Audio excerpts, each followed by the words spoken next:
So, andito tayo sa sciencespace.com na website. Dito, kanina, nag-try ako mag-search ng mga papers about social media discrimination among criminology students. So, wala ko nilagay na kung Philippine context. So, therefore, kaya lumabas dito ay iba't ibang country. So, makikita ninyo, sinasum up niya yung mga different studies existing talaga. Kasi in the ChatGPT, ano siya, pwede siya mag-provide ng hindi totoo. Unlike here, coming talaga dun sa mga talagang paper and reliable paper lang yung mga makukuha nating information. So dito, if you're looking for research cops, pwede mo itong gamitin. If your interest is about social media discrimination among criminology students, itong topic na to nakuha ko kay parang sa estudyante natin sa BSc 4A. So, alam niya naman kung sino siya. Okay, so tinry kong i-search para at least makita kung paano niya i-explore yung topic na nakita niya na po pwede. Ayan, so based on the information, kailangan mo kasing basahin din. Hindi porket gumamit ka nito, parang hayaan mo na siya. So you need to read. No? Nakita natin dito na understudied naman yung topic na yon. No? So, more on, kaya lang, kung titingnan natin, baka magfo-focus din kayo sa iba't ibang klase ng discrimination. Kasi in other country, lumalabas to. Yung mga verbal harassment, social exclusion. So, in terms of discrimination na term na sinabi dito, kailangan specific tayo. Anong specific o anong klaseng discrimination ang pumapaloob doon sa sinasabi. So, pwedeng broad pa rin yung term na discrimination. Ayun. Tapos, ayan, in-explore din natin yung term kasi dito na self-esteem. Ano yung effects nung um, discrimination sa estudyante. So, andito rin siya, pinrovide niya based on the studies na nakita ng Space for You. In terms of methodology, kung makikita ninyo, pinrovide din niya, ito siya. So, madami daw na qualitative ang gumamit o ang ginawa nilang methodology dito sa study na to using semi-structured interview guide question. Okay? So, meron din naman daw ng mga mixed method. Ayan. So, research on criminology's use of social media employed, ayan, 116 surveys and 9 interviews. May mga ganong study. So, if you're really interested dun sa kung ano yung study na to, kasi nakaside siya, di ba, yung number 2, hahanapin mo siya dito sa dulo. Ito siya. Sinide siya yung references. So, if for example, ano kaya yung study na yun para naging interesado ka, ano nabasa mo siya. So, number 2 yun. So, it's the study of Wood, Richards, yan, and McDermott. So, Digital Public Criminology in Australia and New Zealand. Results from a mixed method studies of criminologists' use of social media. So, it was published in the International Journal for Crime, Justice, and Social Democracy. So, i-click mo lang yung link na yan, mababasa mo na siya. So, those are the examples. Baka hindi kayo familiar kung paano. Yun. So, mga citations kasi yan, naninumber na lang para titingnan mo sa ilalim. Okay? So, you need to really read the paper. Okay? So, dito makikita natin yung methodologies, tama? At ito na lahat ng mga from databases, no, ng mga methodologies na related doon sa topic na in-explore natin. Okay, kung makikita, meron siyang quantitative pero large scale. Pero in terms of mix nga, in terms of quantity na maliit ang respondents, wala masyado. So ito ngayon yung nakikitang um, gaps. Ayan, teka, hindi ko makita. Ayan. Gaps in current research. Ayan. So, ito daw siya. 1, it may be limited direct research. Kasi isang study lang daw ang nag-examine ng discrimination focusing on LGBTQ experiences. So, definitely, parang hindi naman LGBTQ yata ang focus ng study. Kaya nga kailangan i-specify natin anong klaseng discrimination sa social media ang kinakaharap o gustong malaman ni researcher. So, definitely, kung hindi LGBTQ O yan. So, one study lang daw ang nagpo-focus. So, very limited. So, gaps na yon. Ano pa? Sabi dito, lack of intersectional analysis. While some research addresses multiple identity categories, there is insufficient examination of how various forms of discrimination intersect within criminology education. That's another gap. No? So, anong klase daw discrimination? So, hindi pa clear. This is another gap. No? Anong klase? Hindi. So, number 3, there is no research found examining the effective intervention specifically designed for criminology student population. So, that's another thing. Wala pa daw ganun na nakikitang study. Okay? Pwede rin namang geographic limitation. So, wala daw single criminology-specific study. So, therefore, may gap. And then, pwede siya talagang i-explore. Kung talaga lang na gusto nating maging mas specify na natin kung anong klaseng discrimination, pwede mo naman siyang i-type dito. Then, bibigyan kanya ulit ng literature. So, meron ding limitation sa methodology. Kasi, maliit lang yung sample size dito. No? At limited lang sa isang institution ng meron tayo. Okay, so meron ding temporal gaps sinasabi. When we say temporal gaps, it's the discrimination patterns. Parang ano siya, paano na-develop, no? Yun. So, wala nun. So, pwede kayong pumili dito ng isa na sa tingin ninyo, ito yung mga gaps. Pwede rin dalawa kasi, syempre, minsan, posibleng dalawa yung pasukan ng magiging topic ninyo. So, ito yung pwede nyo ngayong i-explore. Okay? Ayan. So, nandito na lahat yung mga implications. So, ito, nag-provide na rin siya ng mga implication and example. Okay? So, for criminology,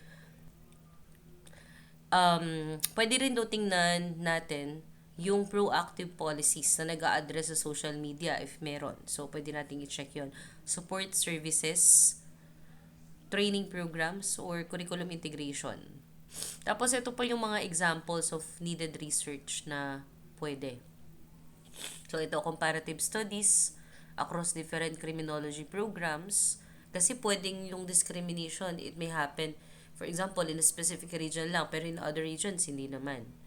No? Longitudinal tracking, ayan, of discrimination experiences. Pwedeng malakihan. Pero, syempre, sa field natin, hindi pwede longhi eh. Hindi siya advisable. Kasi pag longitudinal, usually it's 10 years. And then, intervention effectiveness. And intersectional analysis. Okay? So, maraming pwede. Ang pipili na lang kayo na sa tingin ninyo na practical, specific, at yun nga napapasok sa SMART objectives na tinuro ko sa inyo, which is the specific, measurable, achievable, relevant, and time-bound. So, yan yung kanyang ano. So, pwede mo pa kasi siyang dagdagan ng question like, discrimination and self-esteem among criminology students. Kasi, what if hindi lang naman ang variable mo ay hindi lang discrimination, in-include mo rin yung self-esteem. Yan. So, ayan. Ito yung mga studies related doon.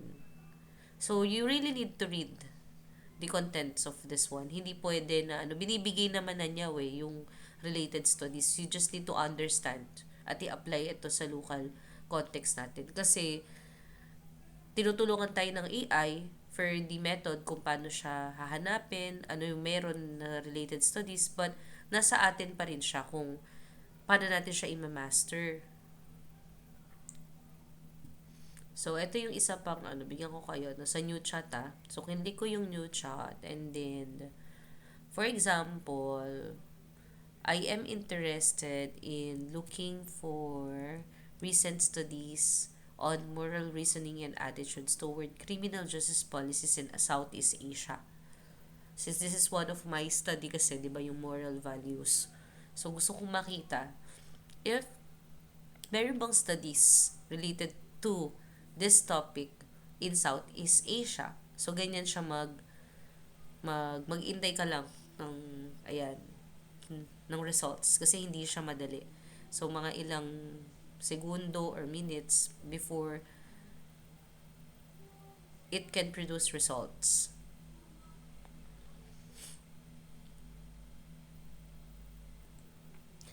So, pinost ko siya kasi medyo matagal. Ibig sabihin, pwedeng wala siyang masyadong nakikita na related dito sa topic, which means na kapag ganon, may novelty yung research topic na hinahanap ninyo. So, pati sa Google Scholar, kumukuha lang siya. So, ng mga studies, no?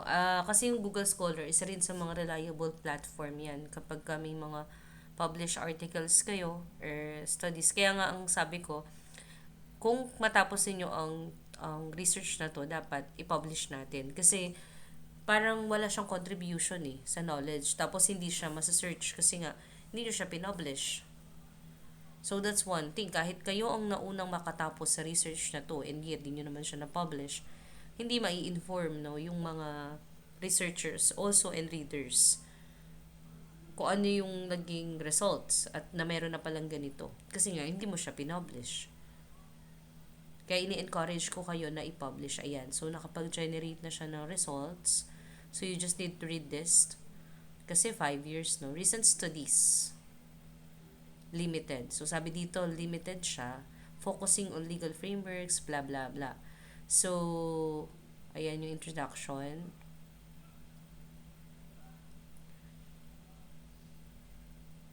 So, limited ang research about this one. So, may novelty yung research kapag gano'n kasi limited. Okay. Several critical limitations. So, walang masyadong empirical studies measuring moral reasoning. Wala masyadong public opinion surveys on criminal justice attitudes. Okay. Wala talaga. As in, maliit yung study. So, therefore, it's a good topic kung ganun. Ganun po siya. Pag nakita natin na may limited studies, pwede mo siyang i-proceed. Ayan. Okay. So, ito babasahin mo siya. GOPS. Ayan. Major research GOPS. Yan yung magiging focus ninyo. Empirical studies. Ayan. Wala masyadong quanti or quali. Cross-cultural analysis. Wala rin masyadong comparative studies examining moral reasoning difference across Southeast Asian countries. Wala ring public opinion research, such as, for example, tatanungin lang para measure yung perception or opinion ng publiko about this. Wala. Ano pa? Insufficient investigation of cognitive influencing justice attitudes. So, wala din. Longhi, wala din. So, if this is the case, pwede ka mag-proceed muna sa empirical. So, kung gano'n na wala yung empirical, you can proceed with a study of moral reasoning using quantitative or qualitative. So, pwede mo siyang i-mix method o kaya focus ka lang sa quantitative. Depende na lamang dun sa magiging local or data. O, sa ano ba yung pwede nating makuhanan ng data.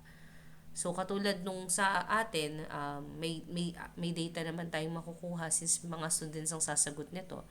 So, empirical and quantitative yung pinili ko. And qualitative, actually mixed method siya. It's a convergent studies. Kasi, nag-interview ako ng faculty, tas nag-interview ako ng faculty, but nagpa-survey ako sa estudyante. So, it's a mixed method. Okay. So, wala masyado sa Southeast Asia. Yung Indonesia ang naka-receive ng attention on this one, but more on legal philosophy discussion. Pero walang moral reasoning. So, yan, yung mga references. So, ito yung mga example. No, ito ang example ng paggamit ng SciSpace. So, thank you for listening. I hope na kuha natin. So, paano natin siya i-explore. So, you can still ask kung meron pa kayong question dito. By the way, it's actually, may subscription ako dito. Maybe, I don't know if it's a free version. siguro try natin siya na i-free version muna. Baka one time umubra naman siya.